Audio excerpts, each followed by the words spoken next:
Estoy en comunicación con el obispo de la ciudad del Alto, en Bolivia, Monseñor Giovanni Arana. Monseñor, muchísimas gracias por acceder a esta entrevista. Gracias, Juan, a ti por la invitación.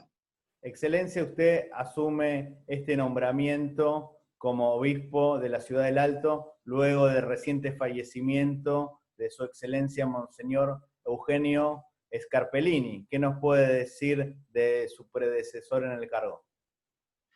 Sí, lamentablemente, exactamente hace algunos días atrás, el pasado miércoles, hemos tenido la triste noticia de su fallecimiento. Él estuvo contagiado con el coronavirus, estaba en un principio en aislamiento y luego tuvo una complicación y le dio un paro cardíaco y lamentablemente nos dejó, ¿no? Es una pérdida grande como iglesia, por ser nuestro pastor, nuestro obispo, pero también ha sido una pérdida grande a nivel de la iglesia de Bolivia y, por qué no decirlo, también del país, porque él ha jugado una labor importante en momentos decisivos, cuando había alguna tensión política, social. Él ha sido siempre un hombre que buscaba el diálogo, que buscaba la pacificación. Y por eso creo que no solamente es el sentir de la Dios del Alto, sino de toda una iglesia en Bolivia y también de una gran parte del país. Y así es, incluso era una persona siempre abierta a declarar a la prensa, me acuerdo en la entrevista que le hice. En este caso, ¿usted qué medidas va a tomar con el tema de la precaución? Porque usted lamentablemente también está infectado por el virus. Sí, bueno, yo estoy en aislamiento. En el Alto éramos tres obispos, Monseñor Eugenio, que era el titular, está también Monseñor Pascual y mi persona. Lamentablemente los tres hemos quedado contagiados. Aquí en Bolivia estamos en la fase 4, dicen que es el contagio comunitario, no sabes en qué momento te contagias, aun cuando usas medidas de seguridad. Entonces, Monseñor Pascual también en este momento está internado, pero está ya recuperándose. Yo, gracias a Dios, he recibido el diagnóstico como paciente asintomático. Bueno, tuve un breve tiempo de gripe, unos días, pero más bien ninguna complicación y ningún síntoma mayor. Lo que me toca ahora es aislarme. Estoy aislado desde el anterior domingo y estaré esta semana y algunos días más hasta que pase todo el tiempo de poder vencer el virus. Muchos medios hablan de la importancia de la medicina en estos casos, pero muy pocos hablan de la importancia, digamos, por así llamarlo, de la medicina espiritual, que sería la fe. ¿Nos puede explicar también la importancia no solo de prevenirse a nivel sanitario, sino a nivel de fe, de espiritualidad en estos tiempos tan duros?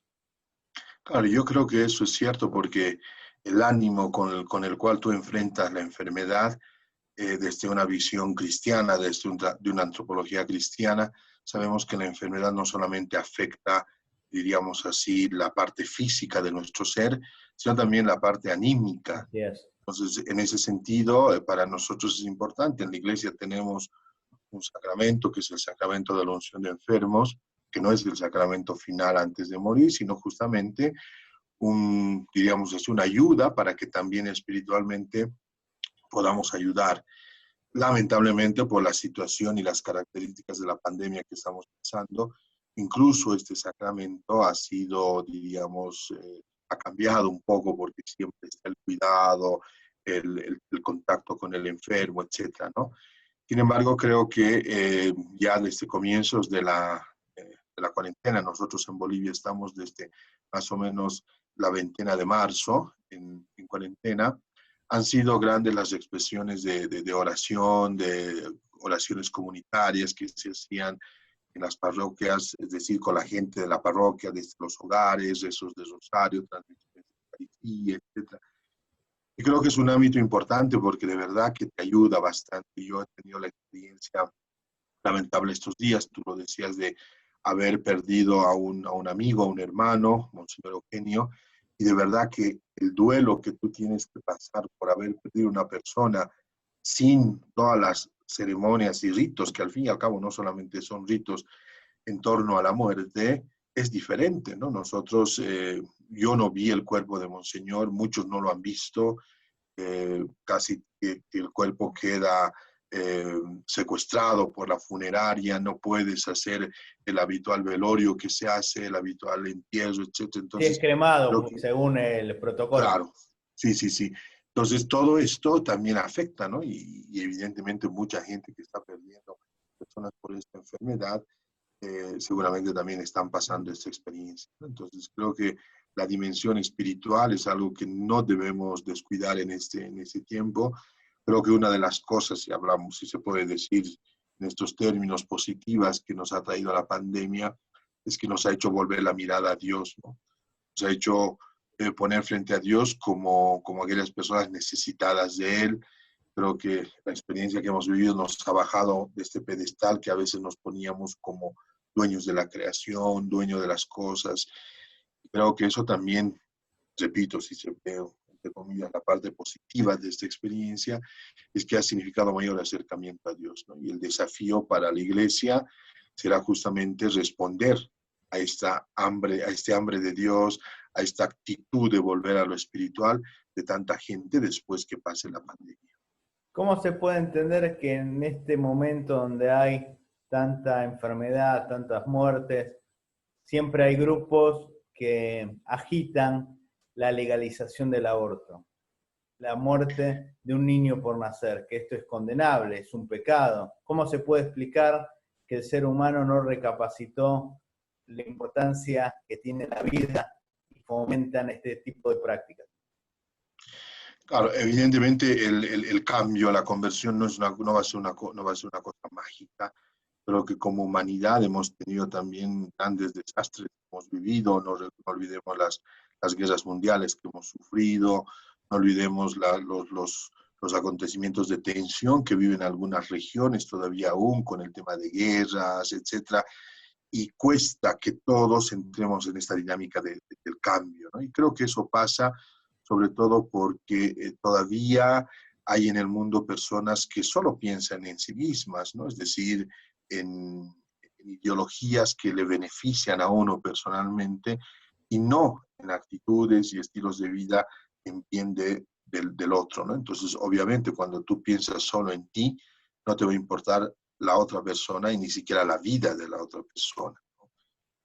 Yo creo que estas actitudes, estas manifestaciones de gente que va en contra de la vida, promoviendo ahora y aprovechando el tiempo, incluso, ¿no? El momento en el cual estamos viviendo y seguir haciendo este tipo de campañas, creo que es concretamente una falta de irresponsabilidad y de indolencia frente al sufrimiento de tanta gente.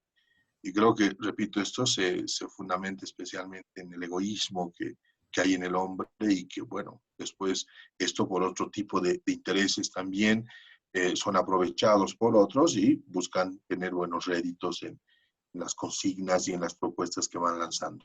Excelencia, ¿piensa que sería correcto que los diferentes obispos de todo el mundo excomulguen a los políticos que fomentan esta práctica? Porque realmente es algo que puede hacer la iglesia, la excomunión. Y siempre se aplican quizás las excomuniones de una manera incorrecta, como cuando excomulgaron a Monseñor Lefebvre por defender la fe y defender la cristiandad, pero en este caso estos políticos que se dicen católicos y fomentan este tipo de práctica, ¿no piensa que tienen que tener un castigo con la excomunión? Yo creo que no es la solución. Yo creo que tenemos que ver el problema en su conjunto y buscar soluciones, ¿no? Es decir, la excomunión no va a solucionar el problema, ¿no?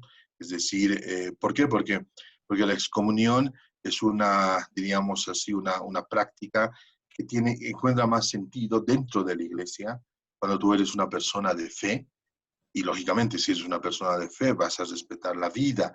Entonces, no sé hasta qué punto una postura de excomulgar a políticos, de excomulgar a gente que realmente no le interesa la religión, Pero si son cuanto bautizados, haya, serían perdón, parte de la iglesia, de la feligresía, de los no, digo, o políticos. sea, Dice que si es están gente que no le bautizados. interesa la iglesia, si es gente que no es tocada incluso por lo que Dios nos dice, que es la defensa de la vida, yo creo que un acto de excomunión no es la solución, ¿no? Yo voy un poco más por ese lado, y entonces en ese sentido yo no, digamos, como que no incitaría o no promovería esto en la medida en cuanto no nos ayuda a solucionar el problema. Creo que la solución del problema va por otro lado y no por el lado de la excomunión. ¿Por dónde va la solución, Excelencia? Yo creo que va por el hecho de también mirarnos nosotros como iglesia y ver hasta qué punto hemos trabajado la evangelización y hemos realmente puesto raíces en nuestra gente que defiende la vida. A mí me impresiona bastante cuando hay grupos que, diríamos así, enfrentan a estos otros grupos que proponen el aborto, pero desde una postura no violenta, ¿te das cuenta? Son gente que realmente está convencida de lo que dice, pero no va a recurrir a la violencia para enfrentar a grupos proabortistas. Entonces yo creo que el trabajo va por ese lado, o sea, por la evangelización, ¿no? Creo que un ámbito que se ha descuidado grandemente en la iglesia es justamente el ámbito de la evangelización del mundo político, que no solamente se reduce, diríamos así, a ver el tema del aborto, sino pensemos también en políticas económicas que se van implantando en nuestras sociedades, que están totalmente opuestas y alejadas a una propuesta evangélica. Entonces creo que va más por ahí de hacer este tipo de trabajo, de concientización, de evangelización hacia la gente, para que desde ahí venga el cambio, ¿no? Yo por lo menos personalmente no soy de la idea de que debes cambiar porque te voy a castigar, ¿no? Sino debes cambiar porque tú tienes que darte cuenta de lo que estás haciendo es algo que va en contra del otro, que va en contra de la vida, que va en contra de las enseñanzas que Dios nos da.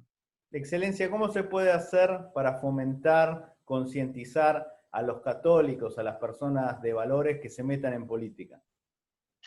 Pues yo creo que primero es empezar a crear espacios de diálogo, ¿no? Y segundo, no ver la política como algo diabólico, porque creo que ahí también hay un error, ¿no? A veces Como una el vocación sentarte a destructiva. hablar con un político, el entrar en discusiones políticas, como que a veces la iglesia o muchos dentro de la iglesia se cuidan, ¿no? Yo creo que es estar en ese lugar, crear estos espacios de diálogo, y mostrar, diríamos, a él, a estos políticos, a esta gente, lo que la iglesia en realidad propone, ¿no? Y la propuesta de la iglesia en esta defensa de la vida va incluso mucho más allá de solamente defender la vida digamos, del niño, sino también a defender la vida de la madre que tiene el niño. Entonces, yo creo que fundamentalmente es crear espacios de diálogo, de reflexión, y estar ahí, estar con ellos, ¿no? Muchísimas gracias, Excelencia, muy amable. Gracias a ti por la entrevista, un saludo y muchas bendiciones a todos.